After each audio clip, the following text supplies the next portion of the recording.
2025-26 অর্থবছরের জন্য ভারতের কেন্দ্রীয় বাজেটে বাংলাদেশের জন্য 120 কোটি রুপি বরাদ্দ করা হয়, যা আগের বছরের মতোই। ভারতের অর্থমন্ত্রী নির্মলা সীতারামন এবারের বাজেটে বাংলাদেশের জন্য বরাদ্দ করে প্রতিবেশী দেশটির সঙ্গে সুসম্পর্ক বার্তা দিয়েছেন।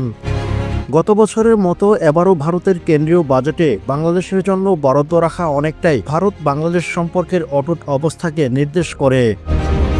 এদিকে প্রতিবেশী দেশ ভুটানের জন্য সবচেয়ে বেশি বরাদ্দ করে ভারত, যা 2150 কোটি রুপি। ভারতের বাজেটে ভুটানের জন্য বরাদ্দ এমন একটি পদক্ষেপ যা ভারতের বিশেষ সম্পর্কের প্রতীক। ভুটান যেটি সবসময় ভারতের বিদেশি সাহায্যের তালিকায় শীর্ষে অবস্থান করে, এবারের বাজেটে ওই দেশটির জন্য সর্বোচ্চ সহায়তা পেয়েছে।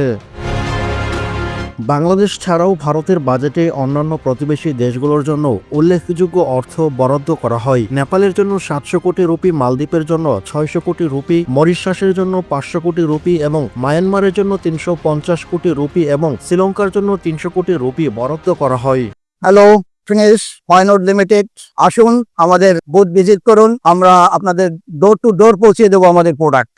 ভারতের কেন্দ্রীয় বাজেটের সর্বমোট বিদেশি সহায়তার খাতে বরাদ্দ করা হয় 6750 কোটি রুপি। এর মধ্যে বাংলাদেশ সহ দক্ষিণ এশিয়ার বিভিন্ন দেশগুলোর জন্য প্রায় পুরো অংশটি বরাদ্দ করা হয়।